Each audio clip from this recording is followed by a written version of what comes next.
Okay, so we have to solve for I1, I2, I3, and I4. And we're going to do something called a super mesh first. So a super mesh is when you have a current source between two reference points. So like here and here, these are two reference points that this 5 amp source is 5 amp current source is between. And what we do is pretty much we ignore all of this. And this is also another current source we have here, and it's also between two reference points, so we're going to also ignore it too. And we're going to treat this whole thing as one whole super mesh. Okay? So, but before we do that, we have to create like an equation to represent this. So we have 5 amps, and this is equal to I2 minus I1, as I2 is moving the direction of the 5 amp current, and I1 is moving the opposite way. And same with the 3 IO current source. So it's 3 IO equals I2 minus I3. And now since we have that out of the way, we can do the super mesh. So first thing we see, so pretty much we combine all three of these together into one. So we see I1 is moving to the 2 ohm resistor. So it's 2 I1. So then it moves down here, and we see it's moving to the I3 is passing through the 4 ohm resistor, so it's plus 4I3. Then we continue moving, and we see we have 8I3 minus I4. And then as we continue moving, we see I2 is passing through the 6 ohm resistor, so it's 6I2. And that's it for our super mesh. So this is our super mesh we have here. And then let's, simplify it more.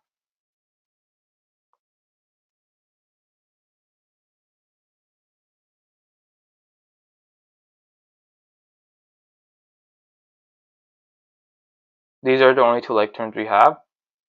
So it's 12I3.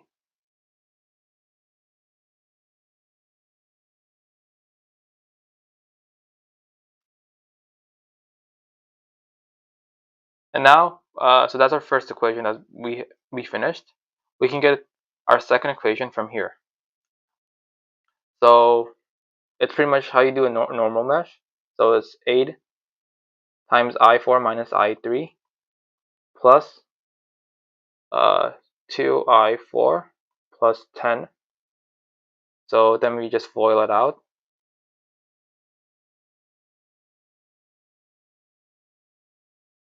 Sorry, plus 10, not minus 10. So plus 10. And these are two like terms we have.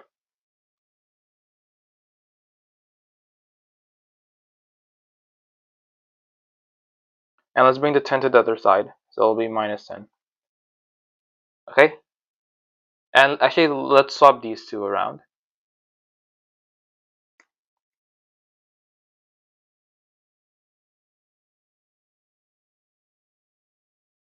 Okay, so this is our second equation. Let's put it here.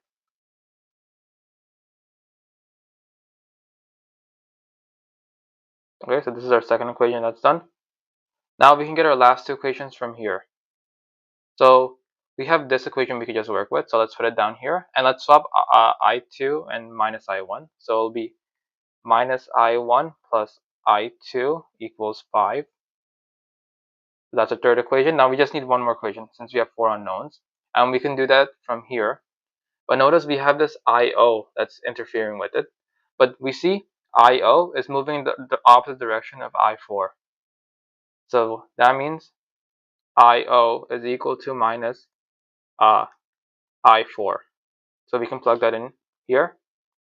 So it'll be 3 times minus I4. So it'll just be minus 3I4 equals I2 minus I3. And let's bring this to the opposite side. So it will be I2 minus I3 plus 3I4 equals 0. And that's our fourth equation.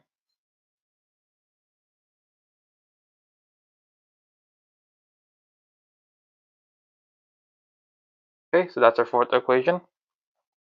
And now we can either do like, let me erase this. So we have our 4 equations here and 4 unknowns. So what we could do is we can isolate for one and then plug into the other one and so on and so on. Or we can use MATLAB and we get the following. We get I1 equals minus 7.5 amps. I2 is minus 2.5 amps. I3 is 3.93 amps. And I4 is 2.14 amps.